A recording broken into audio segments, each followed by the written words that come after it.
Aloha, I'm Dr. Sally, your jungle doctor, and I'm here to share with you some interesting tidbits that I have learned from 25 plus years of primary care practice as a naturopathic physician in the jungles of Hawaii. Yeah. And my name is Grace. I am a social media manager and content creator, and I'm here supporting Sally in the production of this podcast. So I'll be here to ask some questions and just make this whole thing a little bit more conversational. Today we have a really exciting case study to share with you guys, a really interesting story, and I'm so excited to hear from you. Okay. Your thoughts and perspectives. One of the things that happens to me a lot is I will talk to someone and I'll say, oh, this happened to me, or oh, I know this, or this went on, and they'll go, why don't you tell other people that? Like, people need to know that these things happen and that this is part of having a physical body. And I'm like, oh, okay. So that's why we're doing this. So let's see. About a year ago, a very nice man came to see me. He's about 38. He's a super hardy local Hawaiian fisherman, just full of vim and vigor, and he owns his own business, and he's just a highly functional guy. But he had been almost bedridden for about a year for no apparent cause. He had been to doctor after doctor. He had a stack of chart notes, 2 feet thick. He had spent about $30,000 on his health outside of seeing his health insurance funded doctors over the past year. He had seen acupuncturists and chiropractors and functional medicine doctors and da-da-da-da-da. And they'd helped him like 10%. He was miserable. Absolutely miserable. Sweaty, thready pulse, pallor. That's when the circulation to your skin is compromised, so you get that kind of zombie look. Pallor? Pallor. It's called pallor. Yeah.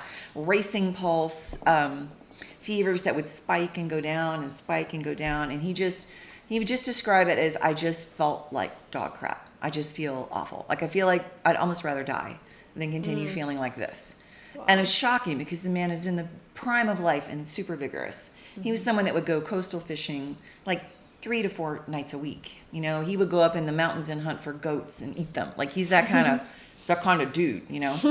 So I did what we always do. I did a very long interview. What's your life history? What was going on in your life right before this happened? What are your health issues in your family, et cetera? And asked those questions. Didn't get much. Couldn't tell much of what's going on. And then we did our very thorough 144-point nutritionally oriented physical exam, which apparently is a dying art. Like, who does that? Mm-hmm. So during that exam, I noticed that his cuff test was really low, which is where we check the pressure tolerance of a major muscle. And if the pressure tolerance is really low, that means that the muscle is not getting something it needs to contract and relax smoothly. So there's many, many reasons for that. It's a sensitive indicator, but not a specific one. So we know something is seriously compromising this person's nutritional health and immune health, but we don't know what yet. The other main thing I noticed is that his heart was just a mess. Like, it would skip beats, it would race, it would slow down, it would have a muffled S1 sound in certain components of it. I don't want to get too technical, but his heart was seriously stressed. Why? Right? Well, he'd had COVID the year before, so that had been part of what took him down, but this man got sick before COVID. He started getting sick before COVID, so we can't blame everything on COVID or COVID. Right? So as I'm talking to him, I notice that he keeps doing this. Every now and then he does this. Right? Like that. Wow. Yeah, and really that's such subtle. a subtle thing. And I look at him really closely, and when you look really closely, this cheek was puffy compared to this cheek. And it wasn't so puffy that if both matched, you would have noticed, but they were different. And I said, hey, what's going on, John? What's going on with your face? He's like, oh, I got a root canal. And it was kind of hurting, and then I got a root canal, it's all fine. I'm like, well, it doesn't look all fine. So I felt them, and this cheek's hotter. It's about 1 degree hotter. Okay? Now, I said, how long's it been like that? Oh, about a year and a half. Okay. So we started exploring this, and he got incredibly sick right when the tooth started hurting. And then he got it root canaled and went on about his business. His health didn't change after the root canal, but it didn't get any better either. So what that is pointing to is something called a focal infection. A focal infection is a small but very serious infection in the root of a dying tooth, or it can be in any root canal tooth. And what's happened is that the infection from the dental cavity has gone down into the base of the tooth. and has killed the nerve sometimes. And so you can't really feel them. It's a very vague, dull pain, if any pain at all. But it starts to kill the bone around where the tooth seats. So a tooth seats in the gum bone like this, right? And this is the bone of your face. And sometimes the infection goes from the tooth into the bone of the face and kills the bone in your face. It's maybe just a thin layer of those cells.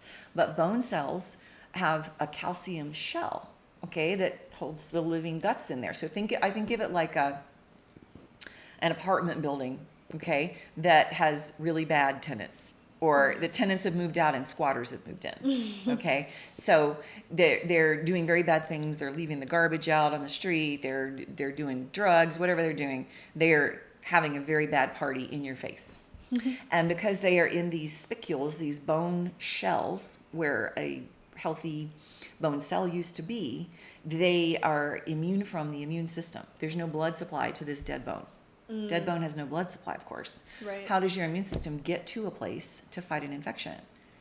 The immune system uses the blood supply to get there. So no immune system means they can just live there in you. Right. Now, when they get very active, they can spread beyond their little bony condo and get out into the bloodstream. And they are, in most cases, anaerobic, meaning they don't need oxygen. And they're very, very small critters. So the toxic byproducts that they produce are continually draining into circulation. And then these veins, where do they go? They go straight down into the heart. The heart. Okay. So one of the most common side effects of having a serious focal infection is heart problems, heart disease. Yeah. And so he had a lot of very vague but very disturbing heart disease symptoms. So I said to him, well, I can do a lot of things for you. We put him on what's called vitamin C 2-bowel tolerance, which is you take carefully dosed amounts of pure vitamin C until you get a little bit of loose stools and cut back a little bit from that. That gives the immune system a bit of a boost to sort of push that infection back into its little bony cave. But nothing that I can do can actually get into that cave myself. Like I can manage this person and get them stable, but they have to go to a biological dentist, get that tooth extracted, and have something done called cavitation. And that's a really, really important concept. Cavitation is really simple. It's when they go in with a little mini roto-rooter and they just clean out the diseased bone, the dead bone. Yeah. Till they start seeing healthy living bone tissue. Then they stop.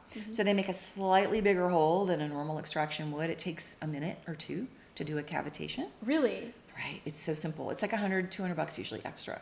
Okay. But very few dentists will do it. So once you have a cavitation and you've got living bone tissue, living bone can grow. So living bone will grow new scar tissue, new connective tissue, new living healthy tissue, and it will fill in that hole with healthy tissue. If you don't have a cavitation and you do have a layer of infected cells around that hole that just got made in your face, it tends to form just scar tissue or just stay as dead bone, and those critters get to live in you. So extractions can help, or they cannot help much at all. Right. Okay. So it took him about 3 months from the time of me saying, hey, you got a focal infection, to actually find a dentist that could remove it properly. Wow. And it was 3 months in misery. So I put him on antibiotics. I did IV ozone therapy. We did IV vitamin C. We did vitamin C to bowel tolerance. We did immune supportive herbs. We increased the fat and the protein in his diet. And he did get substantially better during that time. He was able to go back to work. But he was not well. Right. Okay. So then he finally has to travel to Oahu to get this procedure done. And he gets the procedure done, and we did IV ozone the day before it and the day after it. Yeah. And because whenever you disturb it, you're going to flush some of it into the system. So there's going to be a little bit of sepsis-like condition or toxic die-off going into the system. These infections are incredibly, incredibly dangerous sometimes. And I can reference to you the work of several. There's a book called The Root Canal Cover-Up. Fascinating book, really scary. And there's also the work of Dr. Weston Price in, I think it was the 40s. He did this most bizarre thing. He was against root canals, and they were taking over the dental profession at the time. So they were very popular, and he thought that they were potentially very dangerous, but nobody believed him. And so he was a researcher. So he took pulled teeth, and I think he took root canal segments too. I'm not sure, but he took diseased, extracted teeth, and he took chips of them, and he inserted the bits of the teeth under the skins of healthy living rabbits. Oh. I know, right? Okay. Okay. And he carefully noted for each rabbit, okay, rabbit A's extracted tooth patient had severe heart disease. Okay. Rabbit B's extracted tooth patient had bone cancer. Rabbit C's infected tooth patient had hardening of the arteries. Whatever they had, he would make a note. This tooth came from this person with this disease. So carefully tracking that. And then he just simply observed the health of the rabbits and just let them do their rabbit thing compared to control. And he noted in a large percentage of the cases, the rabbits would get a version of the disease that the patient that had the tooth had. Wow. So rabbit with the tooth embedded of the patient with heart disease, that rabbit got heart disease. Okay? Wow. Right. Yeah. What are the implications of that? What does that mean? That means that these teeth with these infections are strong contributors to your serious long-term chronic disease states of a wide variety of kinds. Yeah. And Chinese acupuncturists know this, that the meridians for all of the organs run to and through teeth. Yeah. So there's a heart disease tooth, there's a liver hepatitis tooth, right? I don't know if those are the right ones, but yeah. So here's the even cooler part of that study. Dr. Price then took those diseased rabbits and he carefully removed the tooth Yeah. and cleaned out the wound and stitched it back up and put the rabbit back in his little cage. And those rabbits healed once the tooth was removed from underneath their skin. Yeah. So what does that mean? It's just basically holding in all that infection and it's continuing to leach. Yeah, it's a reservoir Yeah. of the particular type of microbe that is triggering that disease state. And we don't know if that's an autoimmune reaction, a cross-reactivity, or if those microbes are directly doing something, creating a toxin that is affecting those organs. We don't quite know why this is happening, but it was carefully observed. So finally, 3 months later, he's been dutifully doing all this stuff. He's back at work. He's about 60% better. We take him to get his tooth extracted. He comes back. He gets about 80% better. Okay. And now he's stuck. He's stuck at 80% better. And he's an incredibly compliant, it's a really bad word, but he's an incredibly compliant patient.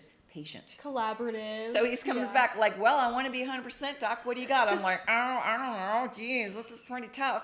So I'm like, well, tell me more about your life. Well, it turns out he eats marlin, swordfish, ahi. He's an avid water hunter, this guy.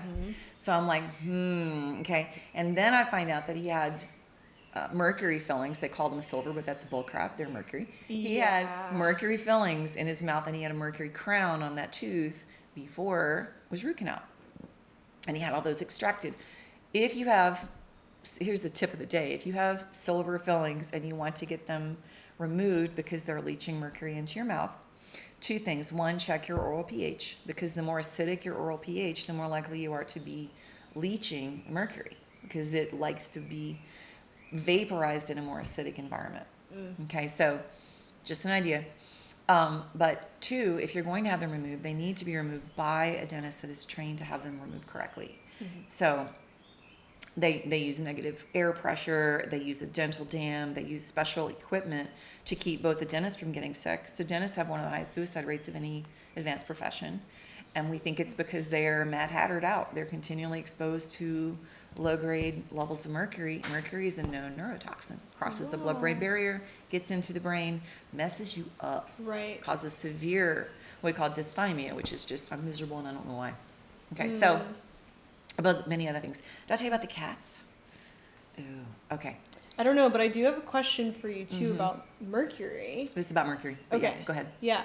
I'm just curious, when you have high levels of mercury in the system, is there a way to detox that? Absolutely. And kind of reverse That's that where we're process? going. Okay. That's where we're going. Cool. Okay. So, but I'm going to tell you about the cats real quick. So, the story is that there's a harbor town in Japan, that love their cats. Cats are a very special symbol in Japan, very popular. And they had all these cats, and the fishermen would come in and they would throw the fish guts, and the cats would eat them. And the town was very proud of their cats on their harbor.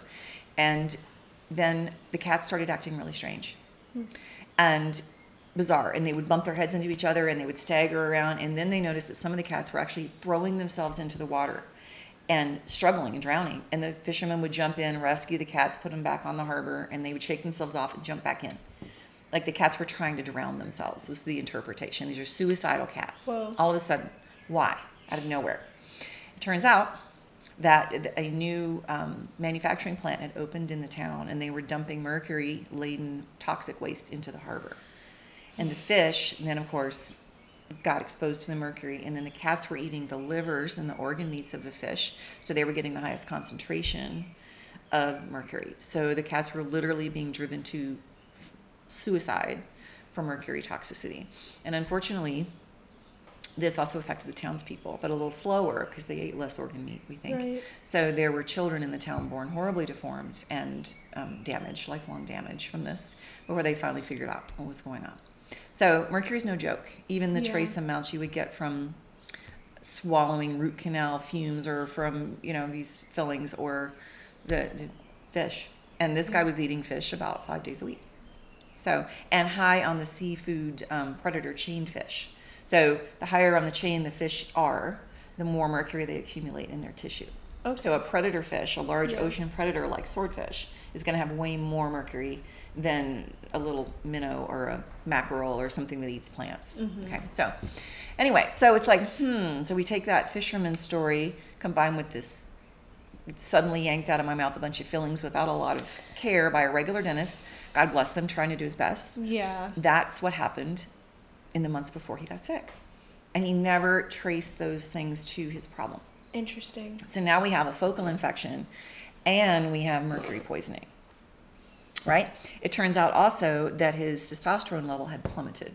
I don't know what its level was before, but when I first tested it, normal testosterone supposedly goes up to about 900 on a scale from a lab. Although that number I think is super low from what it should be. His was about 300. Okay. Below 250, even an MD, I say even, I don't mean that disparagingly, even an MD will flag it as low. Yeah. So at 300, any man with a testosterone level of 300 on a standard lab is going to feel like junk. They're just going to feel terrible because it's their get up and go juice. They don't have it. So we have 3 really complicated, subtle problems dovetailing together to make a big pile of misery. Most smart people can figure out what's wrong with their health if it's one problem. They can dig, they can Google, they can do their research, they can figure it out. When it's 2 or 3 things dovetailing together, it's very hard from the inside of your own experience to figure that out. Yeah. And that's what's going on for him. Yeah. So we're doing hormone support, we're doing focal infection recovery support, and now we're doing mercury detox. So mercury detox, if you have no other outlet and you don't know what your levels are and you can't get, by the way, we had his blood tested and his urine tested. This man is peeing out mercury. Oh my God. It's like 10 times the high normal upper limit on a standard Western medical lab. Wow. We're not talking hair analysis. We're not talking a pendulum in the closet. We're not talking woo testing. We're talking regular, his MD ordered it so his insurance would cover it, urine mercury test. 10 times the upper high limit coming out of him. Here's the kicker. Those tests are only supposed to show acute poisoning. They're only accurate for about 6 weeks after an acute exposure. Okay? Why is this man still peeing out mercury a year and a half after his tooth is extracted? Right. It's the swordfish. It's the ahi. He's Really? continually it's poke, man. He's eating fish 2 or 3 times a day sometimes. Whoa. Yeah. Okay. So, right. I need to take notes because I eat a lot of fish, especially since moving here. We eat a lot of ahi, we eat a lot of swordfish. Well, you shouldn't eat a lot. You shouldn't. A couple times a week. I gotta rein it back. A couple times a week max, or get yourself tested. Yeah. Right? And go lower on the food chain for your seafood. Yeah. Yeah. So some people's bodies tend to accumulate and some people's bodies tend to excrete. So there are biological individualities of this. This guy's a big old accumulator. Right. Okay. So if you can get a urine test, you can get a urine test from a regular doctor. A yes is a good yes that you have an acute ongoing exposure Okay. Or you have such a high body burden that you're spilling it out Right. even long after an exposure. That is not even acknowledged by Western medicine, but I've seen it happen here. Yeah. There's also mercury in our volcanic VOG. There's mercury and fluoride in our VOG and arsenic. So we find those in people's urine and blood years after exposure to air pollution, basically. Right. But it's only supposed to be 6 weeks after. So if it's showing up in urine, you got an acute ongoing exposure. It's in your water, it's in your food, it's coming out of a very hot filling, let's just say. Right. Okay. So my personal theory is if there's a focal infection, there's a little bit of a fever, that area is hotter. And if there's mercury in the filling, the increased temperature might increase the solubility of it and might increase it vaporizing. Even just from a chronic infection. It's a theory. It's a theory Right. I have. If you at home don't have the access to those tests and you don't have a lot of money for supplements, one thing you can do is saunas. Because there are good studies. There's a sauna called a study called Blood, Sweat, and Tears. If you Google it, I think it comes up. If you go to PubMed and Google Mercury Detox, Blood, Sweat, and Tears. Yeah. They did a study on mercury shedding in blood, sweat, and tears. And they found that mercury comes out in sweat. Okay. So saunas, as hot as you can get comfortably and safely, and then immediate toweling off and or showering after. If you leave the sweat on the skin, the theory is some of it goes back in. Right. So we put him on sauna therapy too. Yeah. So he started doing saunas. He started taking our lipoic acid, and we started him on IV chelation. And when we started him on IV chelation, he got sick as a dog. Like he went from like 80% better back down to 30-40% better, which means he's moving too much mercury. So the IV was too strong. So we use the person's response to the IV chelation to gauge how strong we can make that. And the wrong IV chelation continued at too strong of a dose can harm the kidneys. So you don't just want to go to just any old person and do a series of IV chelations because you think it's a good idea, because I've seen people get incredibly sick from too aggressive of chelation. It's an incredibly toxic substance. It has to come out very slowly. Yeah. So now John is on one IV chelation a week, gradually increasing the amount of chelator.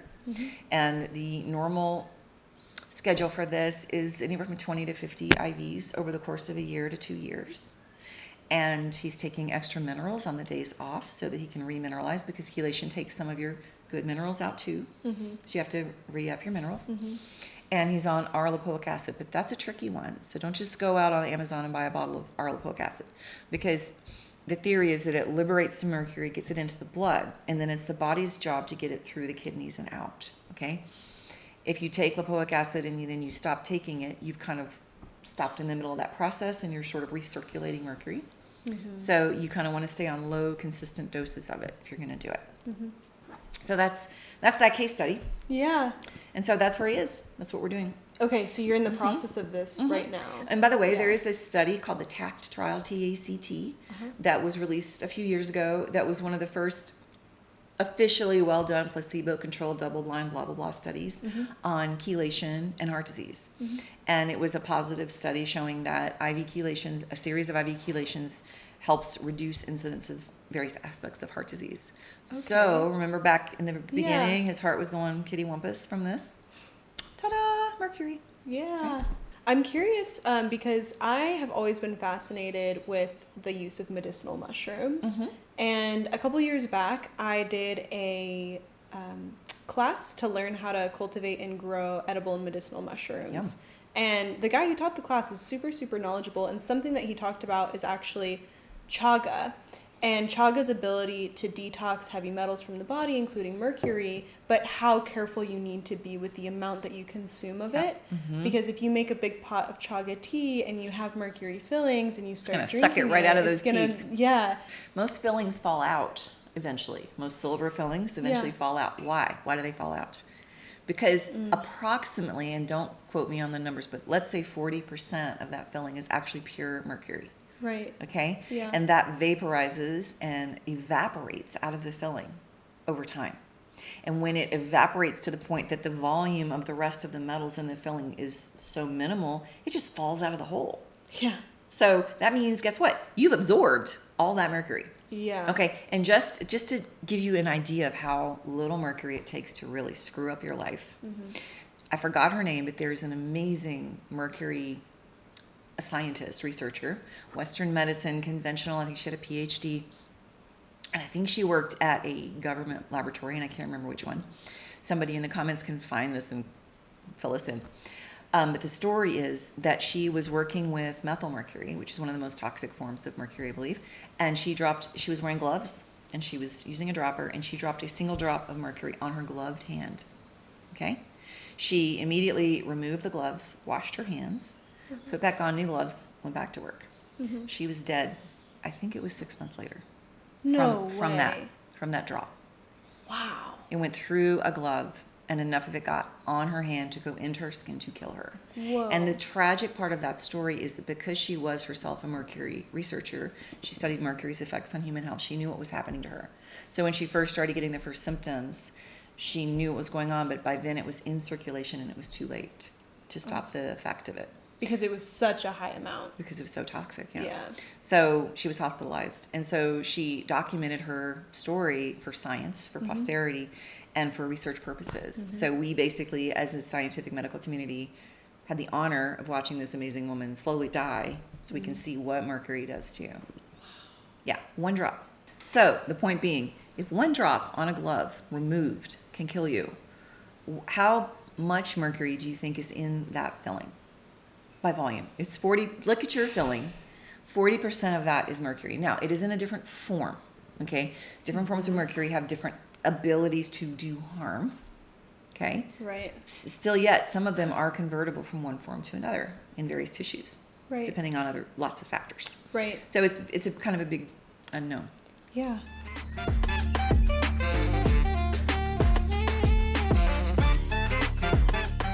So, saunas. Here's my plug for saunas.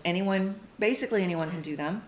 You can get a sauna on Amazon for $150 now. Okay, steam saunas work. One of those tents. Turkish saunas work. Anything that makes you release your own body sweat that you then wash off helps. And the ideal amount of sauna to do is as much sauna as you can do in 20 minutes a day, an hour a day. If you don't have a sauna, a hot bath helps. Yeah. Where you scrub with a loofah in a hot bath and do a cool rinse. In theory, you're sweating into the water. So then if you get up and rinse, in theory, you're getting the mercury out too. So product tip of the week, besides the sauna, okay, for dental health. One of the things you can do to really help your microbiome in your mouth, which the microbiome in the mouth is critical to whole body health. Turns out it's not just a bunch of stuff in your mouth that you need to kill. There's studies out now saying that regular use of conventional mouthwashes contributes to heart disease. Isn't that cool? I mean, it's not cool, but it's interesting. It is really interesting. It turns out that the bacteria in your mouth help your body make nitric oxide, which is a signaling molecule that lets blood vessels expand, including ones in the penis, including ones in the heart, including the ones that expand to let your heart itself have its own oxygen. Coronary arteries, they need to provide your heart muscle with blood flow and oxygen. And if they get spasmed or constricted, your heart doesn't get enough oxygen. Okay, so that's pretty important, right? So nitric oxide is an important molecule, and we want to make it naturally. Yeah. Turns out microflora, when it's swallowed, is critical in the internal process of making nitric oxide. So we don't want to kill our oral microflora. We want to balance it, and we want it to be correct. So there are a lot of things you can do about that.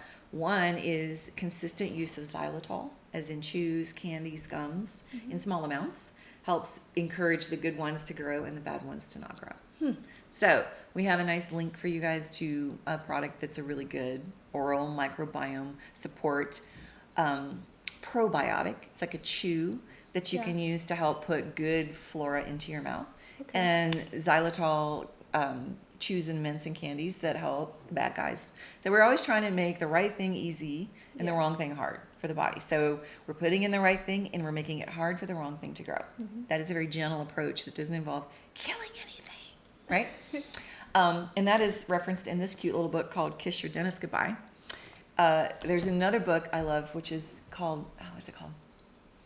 It's called How to Fire Your Dentist. Oh. Now, I don't think you should fire your dentist. I think you should find a certified biological or holistic dentist and love them, because dental problems take down health harder and faster and longer than any other single factor if you have that. Yeah.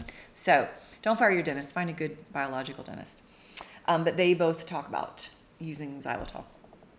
And oral probiotics are the new rage. And then we at the clinic, at Vitality Clinic, have a homemade product that one of our jungle magicians makes. And he did all the research on this. He combed PubMed like crazy. He came up with amazing research showing that chocolate helps reduce dental cavities.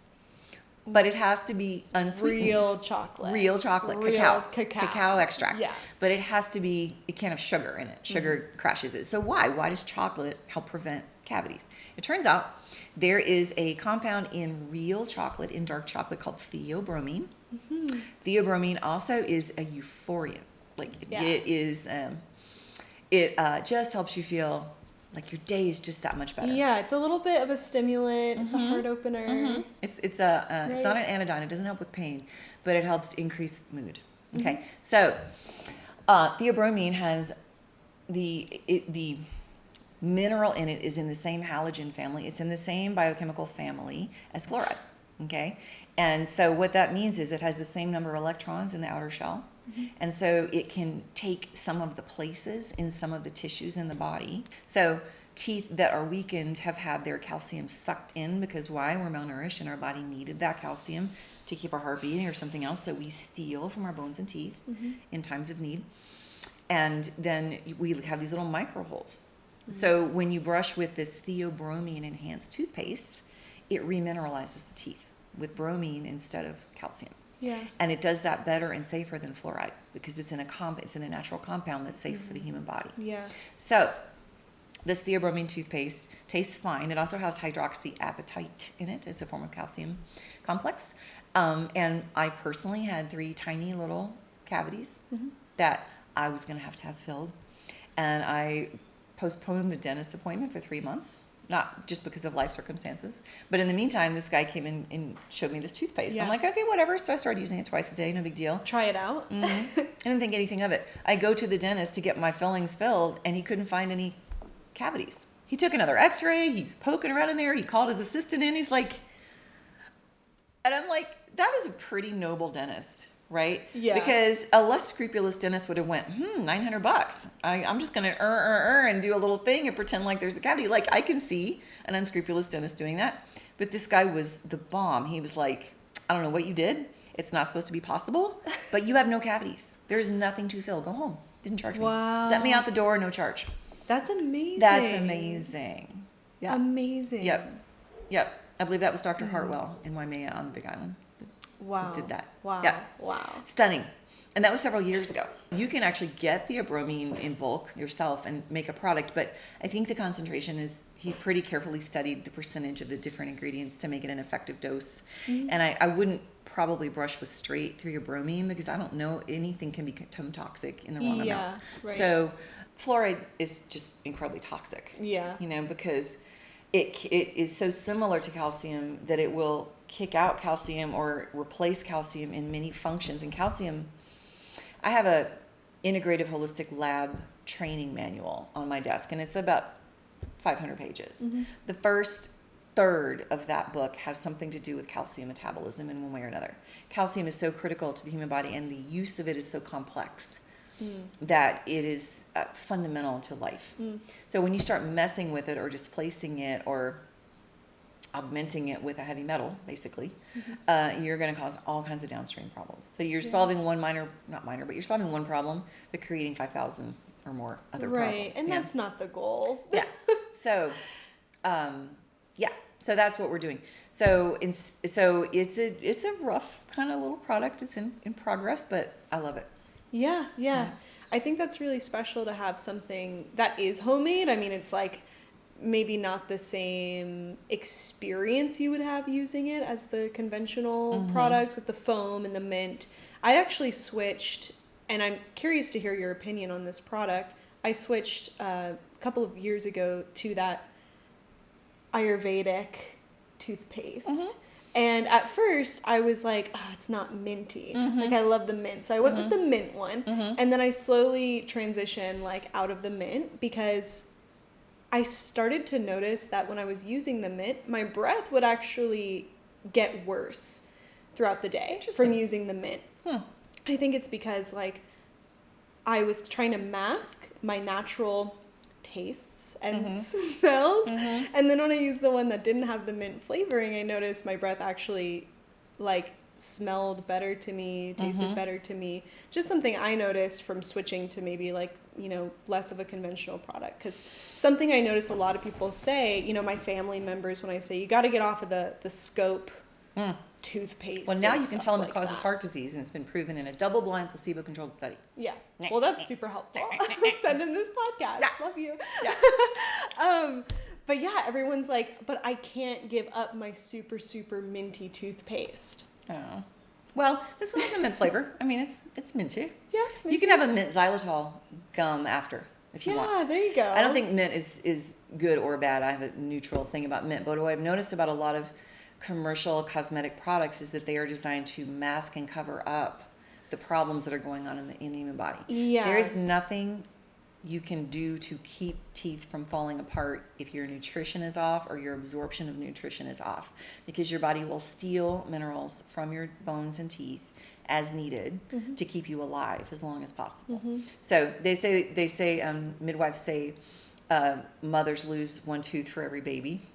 Baby comes out, tooth comes out. Baby comes out, tooth comes out. Because the nutritional demand to make all those bones is so intense that any slight deficiency and you're stealing from your teeth. Right. You know? So that plus oral flora is so sensitive to your own internal pH. If your pH is off, you're going to grow different flora, and that flora is going to be erosive potentially. So you have to be internally balanced physiologically to keep your teeth. Interesting. And if you're losing teeth, or you have soft teeth, or you have tender teeth, or you have cold sensitive teeth, you have a problem. You have a physiologically internal metabolic problem. You do not have a tooth problem. You have a metabolism problem. It's not something you can just get some Sensodyne for Well, and you call can. it a day. You can. That would be like taking, let's say I'm driving down the highway and my check engine light goes off, right? And I drive to the mechanic and I pull in and I say, oh, please fix this. And he says, okay, ma'am, go sit in the waiting room. So you're in the waiting room with the magazine. He takes your car. He drives it around to the back. He takes the panel off. He unscrews the light bulb. He puts the panel back on. He drives it around to the right, charges you $500. You're like, oh, thank you so much. The light's off. I'm so happy the light's off. You get in the car. You drive down the road. You're gone. He's cashed your check. See me check. Haha, that's how old I am. He's cashed your check and he's gone on about his business. And 100 miles later, your car blows up. Okay? Right. That is like using Sensodyne. Go ahead if you want to. It's $5. It will stop your teeth from hurting until they fall out. Right. It's just kind of the Band-Aid. Absolutely. Which is so much. And there are many, many, many layers of Band-Aids throughout the cosmetic industry. And by the way, there's really nobody. It's like the fox guarding the hen house when you talk about cosmetics and topicals, because they can pretty much throw any crap in there and there's almost no oversight of what's in them. So they can be incredibly toxic and nobody knows. Nobody seems to really care. Yeah. So. Yeah, so all the links that we're going to have for products below for this podcast or for future podcasts are all coming through FullScript for the most part. And FullScript, actually, they are testing all the products. The reason we use FullScript is because they take approved nutritional products from approved companies only, and they're third-party tested, meaning an independent reviewer looks to make sure at least what's on the label is in the bottle. Yeah. Which is not true of Amazon or health food stores or internet vendors. It's the Wild West out there. There's really no approval, or the FDA does not supervise supplements. So that's good and bad, because when the FDA gets their paws on something, they tend to give it to Big Pharma to make money with. But the bad part is that you can have anything or nothing. You can have straw in a capsule that's labeled to be something that's worth $50. You pay $50 for it. You get straw in a capsule. Right. And most nutritional products don't work immediately. It's not like Motrin, so you could be taking a product for months that you've paid hundreds of dollars for. It is doing absolutely nothing for you except placebo. And you don't know until you would not know. you actually test, or Right. you're like, okay, it's been months and nothing's changed. So I usually only recommend products that have third-party verification system built into the product line, and they do cost a little bit more. I mean, like 5% more, 10% more.